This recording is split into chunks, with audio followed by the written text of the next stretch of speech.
আলহামদুলিল্লাহ, আজকের এই ভিডিওতে আমরা আলোচনা করব এক মহিয়সী নারীকে নিয়ে, যিনি সর্বপ্রথম রাসূল সাল্লাল্লাহু আলাইহি ওয়াসাল্লামকে স্পর্শ করেছিলেন।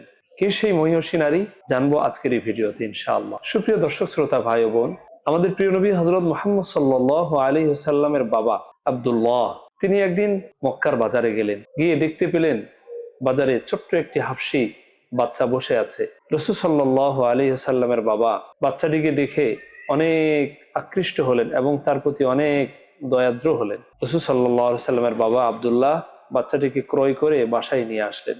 এরপরে এই বাচ্চাটি তাদের বাসায় থাকতে থাকেন। এরপর থেকেই এই বাচ্চাটি তাদের কাছেই থাকতে থাকেন এবং লালিত পালিত হতে। বাচ্চাটি বাড়িতে আসার পর থেকেই তাদের বাড়িতে অনেক বরকত দেখা দেয়। তাই আব্দুল্লাহ বাচ্চাটির নাম রেখে দেন বারাকা।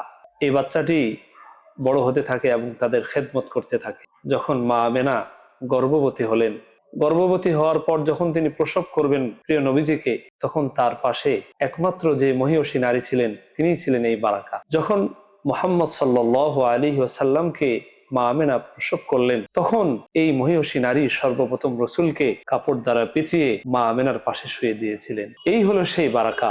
এর পরবর্তীতে তিনি হুজুর পাক সাল্লাল্লাহু আলাইহি ওয়াসাল্লামের সঙ্গেই ছিলেন। রাসূল সাল্লাল্লাহু আলাইহি ওয়াসাল্লাম যখন বিবাহ বন্ধনে আবদ্ধ হলেন, তখন তিনি আম্মাজান খাদিজা রাদিয়াল্লাহু তাআলা আনহাকে ডেকে বললেন, খাদিজা, এই যে উম্মে আইমান বারাকা, এ হচ্ছে আমাদের পরিবারের একজন অংশ।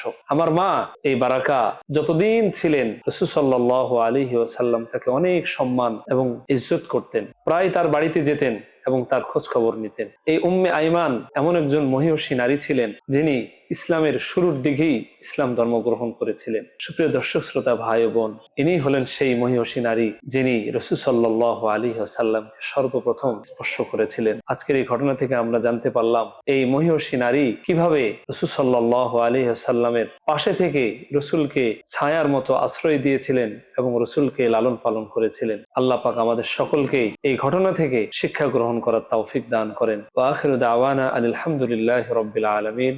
আসসালামু আলাইকুম ওয়া রাহমাতুল্লাহি ওয়া বারাকাতুহু।